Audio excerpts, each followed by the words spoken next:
പ്രകാശൻ മാസ്റ്റർജിയോടാണ് ചോദിക്കാനുള്ളത്. പ്രകാശൻ മാസ്റ്റർജി ഇപ്പം പറഞ്ഞതെന്ന് പറഞ്ഞാൽ ആർക്ക് വേണ്ടിക്കും സ്വപ്നം കാണാം.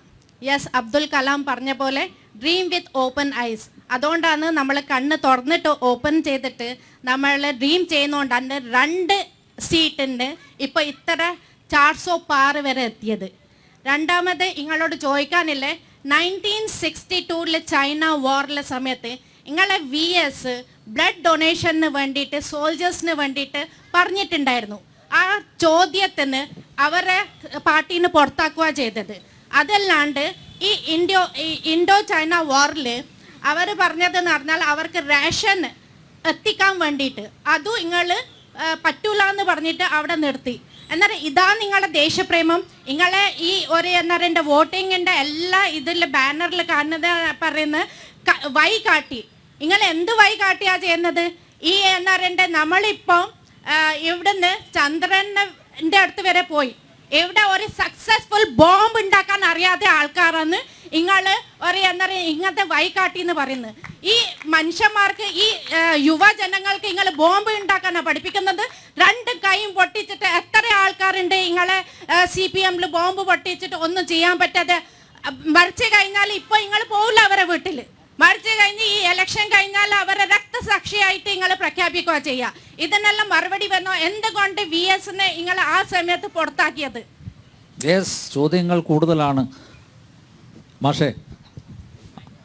അവര് തീരുമാനിച്ചു വന്നതുകൊണ്ട് ബോംബ് രാഷ്ട്രീയത്തിൽ മറുപടി പറയേണ്ട സമയം അതെ തരാം. ഇതില് കമ്മ്യൂണിസ്റ്റുകാരുടെ ദേശപ്രേമം ചോദ്യം ചെയ്യാനൊന്നും BJP വളർന്നിട്ടില്ല. എന്തുകൊണ്ടെന്നാൽ ഇന്ത്യ രാജ്യത്ത് ദേശീയ സ്വാതന്ത്ര്യ സമരത്തിൽ പങ്കെടുത്ത ഒരൊറ്റ BJP-കാരൻ്റെ പേര് നിങ്ങൾക്ക് പറയാൻ കഴിയില്ല.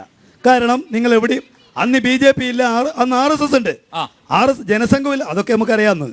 BJPയും RSS ഇല്ല, ജനസംഘമുണ്ട്. അല്ല, നമ്മുടെ RSS ഉണ്ട്, ജനസംഘമില്ല. ഇന്ത്യയിൽ ഇന്ന് ജീവിച്ചിരിക്കുന്നതോ മരിച്ചതോ ആയ ഏതെങ്കിലും ഒരു RSS ജനസംഘം BJP ഇന്ത്യൻ ദേശീയ പ്രസ്ഥാനത്ത് പങ്കെടുത്തുകൊണ്ട് മരിച്ച ഒരൊറ്റ മനുഷ്യൻ്റെ പേര് നിങ്ങൾക്ക് പറയാൻ കഴിയില്ല. എന്തുകൊണ്ട്? നിങ്ങൾ അക്കാലത്ത് ബ്രിട്ടീഷുകാരുടെ പൂർണ്ണമായിട്ടും അവരുടെ കൂടെയാണ്, അവർക്ക് വേണ്ടി പ്രവർത്തിച്ചവരാണ്. അതുകൊണ്ട് നിങ്ങളുടെ ദേശസ്നേഹം ഒന്നും പറഞ്ഞിട്ട് കമ്മ്യൂണിസ്റ്റുകാരെ പേടിപ്പിക്കണ്ട. കമ്മ്യൂണിസ്റ്റുകാർ 100 കണക്കിന് ആളുകൾ ജയിലിൽ കിടന്നിട്ടുണ്ട്, മരിച്ചിട്ടുണ്ട്. അവർ ദേശപ്രേമത്തെ കുറിച്ച് നിങ്ങൾ പറയണ്ട. പിന്നെ അങ്ങനെയാണെങ്കിൽ സ്വാതന്ത്ര്യ സമരത്തിൽ കമ്മ്യൂണിസ്റ്റ് പാർട്ടിയുടെ പങ്ക് എന്തായിരുന്നു? ആ സംഭാവന എന്തായിരുന്നു? കമ്മ്യൂണിസ്റ്റ് പാർട്ടിയുടെ യഥാർത്ഥ പങ്കുകൊണ്ടാണ് 47 ആഗസ്റ്റ് 15 സ്വാതന്ത്ര്യം കിട്ടുന്നത്. എന്തുകൊണ്ടെന്നാൽ ഇടതുപക്ഷക്കാർക്ക് ഇന്ത്യൻ രാഷ്ട്രീയത്തിൽ വന്നുകൊണ്ടിരിക്കുന്ന വലിയ മേൽക്കൈ, അതുപോലെ ലോകത്താകെ നടക്കുന്ന സംഭവവികാസങ്ങളുടെ ഒരു നില, ഇത് വെച്ചുകൊണ്ടാണ് യഥാർത്ഥത്തിൽ ഇന്ത്യൻ നാഷണൽ കോൺഗ്രസുമായിട്ട് BJP പിന്നെ അവിടെ ബ്രിട്ടീഷുകാർ ചർച്ച ചെയ്ത് തീരുമാനമുണ്ടാക്കുന്നത്. നിങ്ങൾക്ക് കാണാൻ വേണ്ടി കഴിയും. അതിനുശേഷം ലോകത്ത് 10-24 രാജ്യങ്ങൾ വിമോചിക്കപ്പെട്ടു. എങ്ങനെയാ? സോവിയറ്റ് യൂണിയൻ്റെ പിൻബലാണ്. സോവിയറ്റ് യൂണിയൻ 2ാം ലോക മഹായുദ്ധത്തിൽ ജയിച്ച് അവർ കിഴക്കൻ യൂറോപ്യൻ രാജ്യങ്ങളാകെ തന്നെ മോചിപ്പിച്ച് ഈ ഇന്ത്യ ഉൾപ്പെടെയുള്ള രാജ്യങ്ങളിലെ സ്വാതന്ത്ര്യത്തിന് വേണ്ടിയിട്ട് ഏറ്റവും വലിയ സംഭാവന നൽകിയ ലോകശക്തി, ഒരു സംശയം ഉണ്ടാവേണ്ട കാര്യമില്ല, സോവിയറ്റ് കമ്മ്യൂണിസ്റ്റ് പാർട്ടിയാണ്. അതിൽ യാതൊരു സംശയം ഉണ്ടാവേണ്ട കാര്യമില്ല. പിന്നെ ഇവിടെ ഇപ്പോൾ പറഞ്ഞിരിക്കുന്ന കാര്യം, ഇവിടെ മുസ്ലിങ്ങളെ സംബന്ധിച്ച് പറഞ്ഞു. ഞങ്ങൾ വിചാരിക്കുന്ന മുസ്ലിങ്ങളാകെ തീവ്രവാദികളാണ് എന്നല്ല.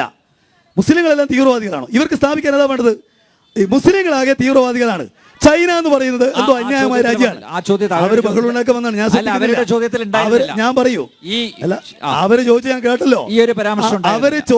അവര് ചോദിക്കുന്ന സമയത്ത് ഞാൻ മിണ്ടിയിട്ടില്ല. പിന്നെ അവര് ബഹളം ഉണ്ടാക്കിയാൽ കൂടി വന്നവരാണെന്നുള്ളത് ഞാൻ ശ്രദ്ധിക്കുന്നില്ല. ചൈനയെ സംബന്ധിച്ച് എന്താ? ചൈനയെ സംബന്ധിച്ച് നമ്മുടെ നിലപാട്, ചൈനയെ സംബന്ധിച്ച നിലപാട് ഞങ്ങളുടെ പാർട്ടി വ്യക്തമായി പറഞ്ഞിട്ടുണ്ട്. ഞങ്ങളുടെ പാർട്ടി സെക്രട്ടറി അന്ന് പറഞ്ഞിരിക്കുന്ന അഭിപ്രായം, ചൈനയും ഇന്ത്യയും തമ്മിൽ തർക്കമുണ്ട്. ചൈനക്കാർ അവരുടേതെന്ന് പറയുന്നു, ഇന്ത്യ നമ്മുടേതെന്ന് പറയുന്നു. ഇത് ചർച്ച ചെയ്ത് പരിഹരിക്കണം.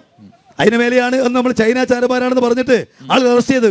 പക്ഷെ ഞാൻ ചോദിക്കട്ടെ, വാജ്പേയി ഗവൺമെന്റിന്റെ കാലത്തല്ലേ ഈ വിഷയത്തിന് മേലെ ചർച്ച ചെയ്ത്? മൻമോഹൻ സിംഗ് രേഖയിൽ തീർപ്പുണ്ടാകുന്നത് എങ്ങനെയാ? വാജ്പേയിയും ചൈനീസ് പാർട്ടിയും ചൈനീസ് ഗവൺമെന്റ് ചർച്ച ചെയ്തിട്ടാണ്. ഞങ്ങൾ 62 പറഞ്ഞ കാര്യം അത് തന്നെയാണ് ചൈനയുമായി ബന്ധപ്പെട്ട് പിന്നീട് നടന്നത് എന്നുള്ളത് നമുക്ക് കൃത്യമായ നിലക്ക് ചൈനയിൽ നിന്ന് സാമ്പത്തിക സഹായം ഉൾപ്പെടെ സ്വീകരിക്കുന്നില്ലേ കമ്മ്യൂണിസ്റ്റ്? ഇല്ല, ഒരു കാരണവശാലും ഇല്ല. ഞങ്ങളുടെ പാർട്ടി കേന്ദ്ര ആദായ നികുതി വകുപ്പിനെ കൃത്യമായ നിലക്ക് ഞങ്ങളുടെ വരവ് ചെലവ്, നിങ്ങളല്ലേ ഇപ്പോ അറിയുന്നത്, അക്കൗണ്ട് ഞാനിവിടെ നിൽക്കട്ടെ, കേട്ട് ഇയാൾ പറഞ്ഞ എങ്ങനെ ശരിയാവുക? കണ്ട് നിങ്ങളവിടെ കേട്ട് ഞാൻ പറയാം, ഞങ്ങൾ അക്കൗണ്ട് കൊടുക്കുന്നവരാണേ. ചൈനയുടെ ഒറ്റ പൈസ ഞങ്ങൾ വാങ്ങുകയില്ല. അതിന് തർക്കം ഉണ്ടാവണം. പിന്നെ ഇവിടെ ഇപ്പോൾ പറഞ്ഞു ഗണപതി ഹോമത്തിന്റെ പേരിൽ, അതുപോലെ തന്നെ മുത്തപ്പന്റെ പേരിൽ, മുത്തപ്പൻ എന്താ BJP ഇടതാ? ഗണപതി BJP ഇടതാ? അത് എല്ലാവർക്കും അവകാശപ്പെട്ടതല്ലേ?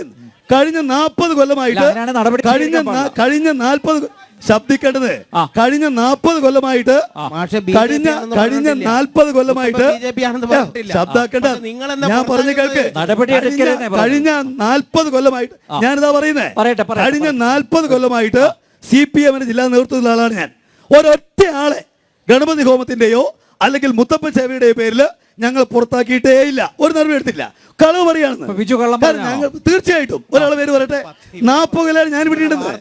40 കൊല്ലമായിട്ട് CPM ജില്ലാ സെക്രട്ടറി ഞാനുണ്ട്.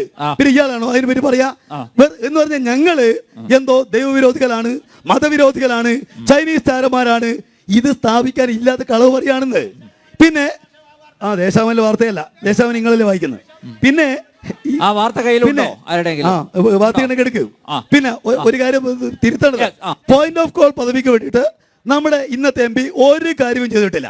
3 തവണ LDF ഒരു നിവേദനം കൊടുത്തു. എന്നിട്ട് ഞങ്ങൾ അവിടെ ഡൽഹിയിൽ പോയി കേന്ദ്ര വ്യോമയാന മന്ത്രിയായിട്ട് ചർച്ച ചെയ്തു. അപ്പോഴൊന്നും അദ്ദേഹമില്ല. അവരൊരു ടീം ഇവിടെ വന്നു, അപ്പോഴും അദ്ദേഹമില്ല. അവർ റിപ്പോർട്ട് കൊടുത്തു, അപ്പോഴും അദ്ദേഹമില്ല. പിന്നെ പറഞ്ഞ് ഞങ്ങൾ അങ്ങനെ സംസാരിച്ചു എന്ന് പറയുന്നതിൽ പറയുന്നൊന്നുമില്ല. ഒരു തവണ പോലും പോയിന്റ് ഓഫ് കോൾ പദവിയുമായി ബന്ധപ്പെട്ട വിഷയം ലോക്സഭയിൽ ഉന്നയിക്കാൻ ഇന്നത്തെ MP ഉണ്ടായിട്ടില്ല. ഒരു തവണ പോലും ആ വിഷയം സംസാരിച്ചിട്ടില്ല. 12 കമ്പനികൾ കേന്ദ്രത്തിന് കത്ത് കൊടുത്തിട്ടുണ്ട്. ഇവിടെ ഞങ്ങൾക്ക് വിമാനം അനുവദിക്കണം, ഇവരെ ഗവൺമെന്റ് അനുവദിക്കുന്നില്ലല്ലോ. കാരണം അവർ വിചാരിക്കുന്നത് കേരളം വേറെയാണ്, അത് ഞങ്ങൾക്ക് സ്വാധീനമില്ലാത്ത സ്റ്റേറ്റ്, ഒന്നും കൊടുക്കാൻ പാടില്ലെന്നാണ്. ഇവരുടെ നിലപാട് കൊണ്ടാണ് അങ്ങനെ സംഭവിക്കുന്നത്. അതിൽ കൂട്ടുനിൽക്കുകയാണ് നിർഭാഗ്യവശാൽ കോൺഗ്രസും അവരുടെ MP എല്ലാം. അതാണ് വസ്തുത.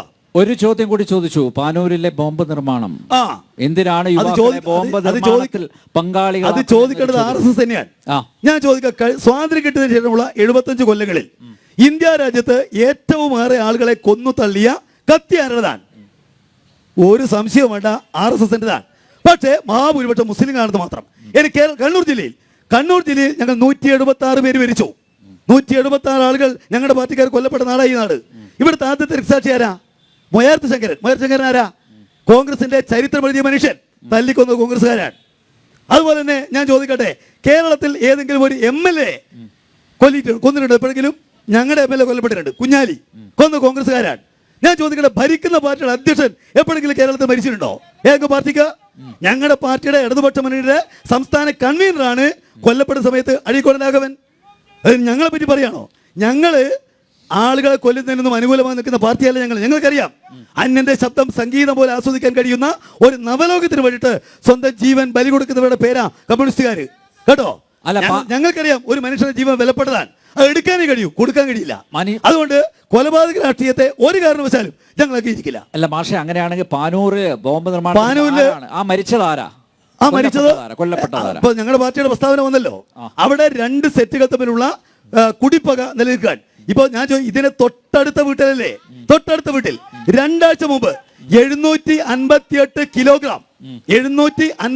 കിലോഗ്രാം വെടിമരുന്ന് പുരുഷു എന്ന് പറയുന്ന ആളുടെ വീട്ടിൽ പിടിച്ചു.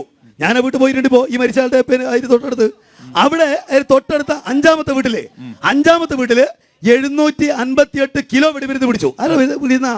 പുരുഷു. ആരാ പുരുഷു? ഇവർക്കറിയോ? അവിടുത്തെ RSS നേതാവാണ് പുരുഷു. ഇത് തൊട്ടടുത്ത് താഴെ ചമ്പാടിനടുത്ത് 4 പേര് കൊല്ലപ്പെട്ടല്ലോ. RSSകാര് 4 പേര് കൊല്ലപ്പെട്ടല്ലോ. എങ്ങനെ കൊല്ലപ്പെട്ടത്? ബോംബ് കെട്ടുമ്പോഴല്ലേ? ബോംബ് കെട്ടുമ്പോ 2 RSSകാർ ഒരു സ്ഥലത്ത്, 2 RSSകാർ ഒരു റിമാൻഡ് റിപ്പോർട്ടിൽ പറഞ്ഞിട്ടുണ്ട് രാഷ്ട്രീയ പ്രതിയോഗികളെ ഇല്ലായ്മ ചെയ്യാനാണ് ബോംബ് നിർമ്മിച്ചതെന്ന് കൃത്യമായിട്ട് പറയുന്നുണ്ട്. അല്ല, അയാൾ നിർമ്മിച്ചൊന്നുമില്ല. ഈ തെരഞ്ഞെടുപ്പ് ഞങ്ങളുടെ പാർട്ടി നിലപാട് ഞങ്ങൾ കൃത്യമായി പറഞ്ഞിട്ടുണ്ട്. ഒരു കാരണവശാലും തെരഞ്ഞെടുപ്പ് പോലെയുള്ള ഒരു സമയത്ത് ബോംബ് നിർമ്മിക്കുന്നത് തീർച്ചയായിട്ടും അന്യായമാണ്. അതിൽ ആരെല്ലാം കുറ്റവാളികളായാലും അവരെ കൃത്യമായിട്ട് അന്വേഷിച്ച് നിയമത്തിൽ കൊണ്ടുവരണം.